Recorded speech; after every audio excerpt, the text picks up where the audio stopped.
देश में हिंदू मुस्लिम की चर्चाओं के बीच अब बौद्ध धर्म का जिस तरह से प्रचार प्रसार हो रहा है और खुले मैदान में हजारों की संख्या में लोग बौद्ध धर्म को अपना रहे हैं, उस पर विवाद खड़ा हो रहा है। दरअसल पूरा मामला दिल्ली से जुड़ा हुआ है। हालांकि दिल्ली के बाद लखनऊ में भी इस तरह का एक बड़ा आयोजन हुआ, लेकिन सबसे पहले दिल्ली में आयोजन हुआ। आम आदमी पार्टी सरकार के मंत्री राजेंद्र पाल गौतम को इस्तीफा तक देना पड़ा, क्योंकि कार्यक्रम उन्होंने ही आयोजित किया था। 22 प्रतिज्ञाएं ली गई, ब्रह्मा विष्णु महेश को नहीं मानेंगे, इस तरह की वहाँ बातें की गई। और मुख्य अतिथि के रूप में वहाँ पर राजरत्न अम्बेडकर, जो भीमराव अम्बेडकर के पोते हैं, वो भी मौजूद रहे। हमारे साथ हिंदू आर्मी के राष्ट्रीय प्रवक्ता सुशील तिवारी जी हैं। जिस तरह से एक खुले मैदान में कार्यक्रम होता है, दबाव बनाया जाता है, जब हिंदूवादी संगठनों के द्वारा, भाजपा के द्वारा, तो मंत्री का इस्तीफा होता है, FIR होती है, लेकिन ऐसी नौबत क्यों आ रही है कि सनातन धर्म और हिंदू धर्म को छोड़ के लोग बौद्ध धर्म इतनी बड़ी संख्या में खुले मैदान में ज्वाइन कर रहे हैं? एक भी कोई भी बुद्धिस्ट नहीं था और कोई भी हिंदू नहीं था। देखिए, आपको क्या लगता है PFI जैसी इतनी बड़ी संगठन पे रोक लगने के बाद आपको क्या लगता है वो चुप बैठ जाएंगे? वो जब सिमी बंद हुई तो सिमी PFI के रूप में फिर पैदा हो गया।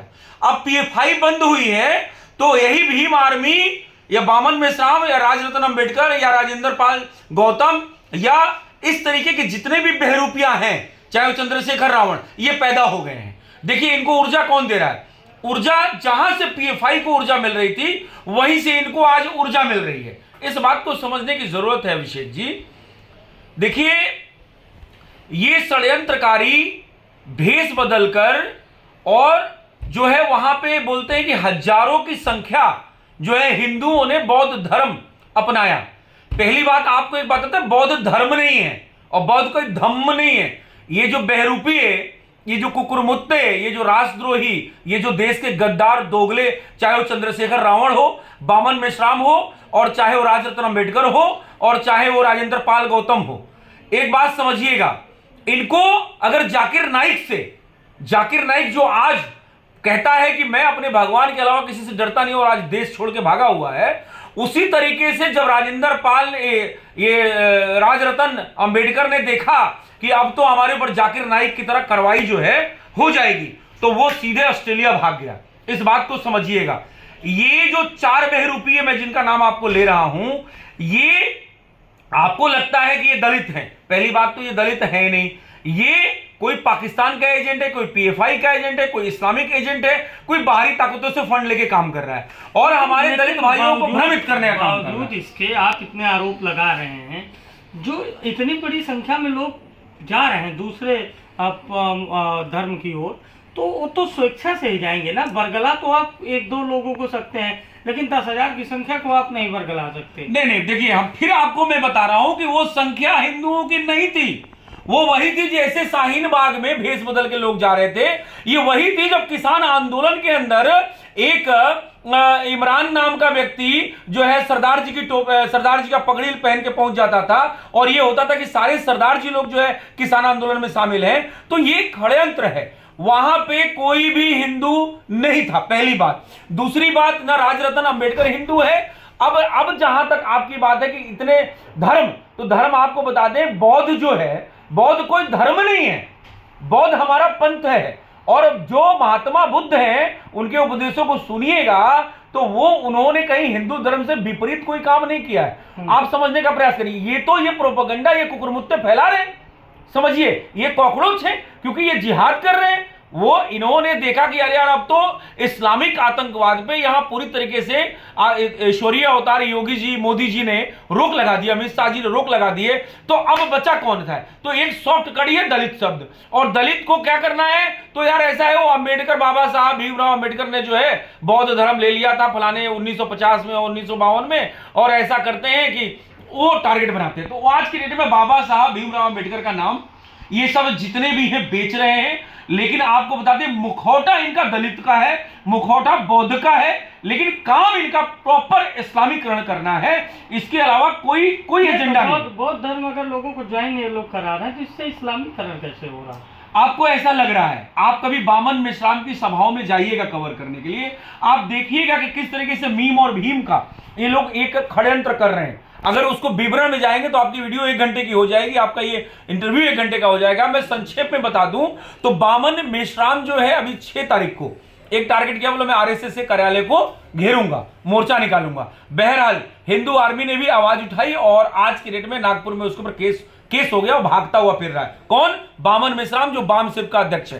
कहने के लिए बाम सेव राजनीतिक पार्टी है। राजनीतिक पार्टी ये लोग इसलिए बनाते हैं कि इनको चंदा लेने में, इनको जो दलाली का पैसा लेने में इनको आसानी हो जाए। समझिएगा, चंद्रशेखर रावण को भीम आर्मी छोड़कर आजाद समाज पार्टी बनाने की आवश्यकता इसलिए पड़ी कि पीएफआई से जो फंडिंग ले रहा था भीम आर्मी में आया और ईडी ने उस पर जांच लगा दी और उसको जेल भेज दिया। अभी वो बेल पे है और तब उसने बोला कि यार ऐसा करते हैं कि यहां पे कमजोरी और है, जो संविधान ने और कानून ने ऐसी कमजोरी हमें दी है कि यहां राजनीतिक पार्टी बना लो और राजनीतिक पार्टी में धन उगाही करो। और नहीं, अब तो एक मामला ये भी सामने आ रहा है, जैसे संविधान में है कि जो अपना धर्म बदलेंगे, चाहे वो दलित हो चाहे ओबीसी, उनको आरक्षण से वंचित कर दिया जाएगा। नहीं, ये तो हम लोगों ने मांग चलाई हुई है।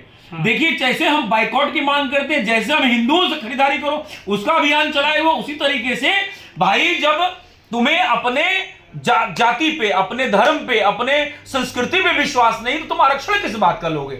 और पहली बात ये कि देखिए, आपको फिर ये भ्रमित करने का काम पूरे भारतवर्ष को, ये जितने भी कुकुरमुत्ते 4-3 नाम जो हम ले रहे हैं, ये जो कॉकरोच, एक मतलब जानवरों जैसी शकल आपने देखी, राजरत्न अंबेडकर की शकल जानवरों जैसी बनाया हो, आप कभी बामन मेश्राम की शकल देख लीजिएगा तो आपको यहां का एक ऐसा जानवर है जिसमें सिर्फ हंसी आएगी, वैसी शकल बना के सिंगल एजेंडा है, ब्राह्मणों को गरियाना, हिंदुओं को गरियाना, मोदी को गरियाना, योगी को गरियाना, आरएसएस को गरियाना। कोई उसके पास काम नहीं है और ना उसके पास कोई समर्थन है। ये जो दलित चिंतक बनते हैं, जहां दलितों पे अत्याचार होता है ये वहां नहीं पहुंचेंगे, लेकिन जहां पे ये देखेंगे कि आपस में हम जातिवादी में लड़ रहे हैं तो ये वहां पे जरूर छोटे मैटर में भी पहुंच जाएंगे। लेकिन ये देखेंगे कि मीम वाले भीम की लड़की को रेप करके और फांसी पर लटका दे रहे हैं, वहां पे ना कुकुरमुत्ता चंद्रशेखर रावण जाता है, ना ये जो मतलब सॉफ्ट आतंकवादी कह लीजिए बामन मेश्राम जाता है, और ना ये भगोड़ा जो जाकिर नाइक की तरह भागा हुआ है राजरत्न अंबेडकर जाता है। और वही बात आम आदमी पार्टी सर्वविदित है, वो तो ईसाई अपने मोहल्ला क्लिनिक के जरिए कन्वर्जन का जो है काम करती है। तो ईसाइयत में क्या तैयारी है इससे लड़ने के लिए, इस पर रोक लगाने के लिए क्या तैयारी है? देखिए, दानव अपना काम करते रहते हैं और जो देव हैं वो भी अपना काम करते रहते हैं। उनको ये लग रहा कि हम षड्यंत्र करके इस राष्ट्र को खंडित कर देंगे, यहां जाति पाति कर देंगे। तो देखिए, इस नवरात्रि हमने एक अभियान चलाया था। इस अभियान में हम घर घर गए, जो जिनको आप दलित कहते हैं वो हमारे हिंदू भाई हैं, ठीक है, लोहार कुम्हार जितने भी हैं वो सब हमारे हिंदू भाई हैं, हमारे अभिन्न अंग हैं और हमारी एक पद्धति और परंपरा उनसे चली आ रही। हम जब नवरात्रि में गए तो सबने व्रत रखा 9 दिन और सब पूजा पाठ कर रहे हैं। और कहीं मैं तो बता रहा हूं कि 90% जो हमारे दलित हिंदू भाई हैं वो इन जितने भी भिखारी ये वामपंथी दलाल हैं, ये चाहे चंद्रशेखर रावण हो, बामन मेश्राम हो, राजरत्न अंबेडकर हो या राजेंद्र पाल गौतम हो, उसको आपने दिल्ली कांड से जानता कौन है इस कुकुरमुत्तों को, बहरूपियों को भाई। तो कुल मिलाकर जो हमारी तैयारी है, हमने बामन मेश्राम पे देखिए केस हो गया है। अब भारत के कानून में देर है अंधेर नहीं होता है। चंद्रशेखर रावण पे ईडी और सीबीआई जैसे बड़ी संस्थानों का शिकंजा है, 90 से ऊपर एफआईआर है उसके ऊपर, तो आज नहीं कल उसको भी कालकोठरी में जाना पड़ेगा। इस बात को समझिए। जहां तक राजरत्न अंबेडकर का है तो वो कुकुरमुत्ता भगोड़ा जो पीठ दिखा के भागा है ऑस्ट्रेलिया में, वो उसका भारत में अमित शाह की पुलिस इंतजार कर रही है, बस वो आ जाए। और जहां तक राजेंद्र पाल गौतम का है तो वो तो एक टुटपुंजिया है, वो उसको ठीक है मंत्री बना दिया था और अरविंद केजरीवाल ने।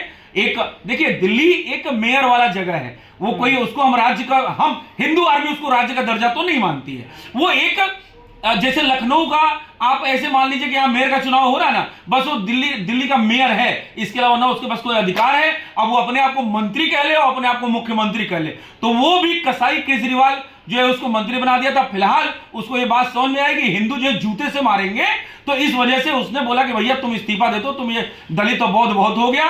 तो दलित बौद्ध के नाम पे राष्ट्र को खंडित करने वालों के लिए हिंदू आर्मी की जबरदस्त तैयारी है, और हमारी ही नहीं सरकार की भी तैयारी है, हमारी और राष्ट्रीय स्वयंसेवक संघ की तैयारी है। हम राष्ट्र को जोड़ने चले हैं, इन खंडित करने वालों को खंडित करके रहेंगे। इस बात को हमने इसी दशहरे में आपके चैनल के उपस्थिति में हमने किस तरीके से इन राक्षसों का पुतला जलाया और इनका प्रतिबिंब जलाया, और पूरे भारत में उस बात को संदेश गया कि नहीं, आज के राक्षस कौन है, आज के रावण कौन है, यही रावण है। इनका विनाश करना ही हमारा पहला लक्ष्य है, तभी हम हिंदू राष्ट्र के परिकल्पना को पूर्ण कर सकते हैं।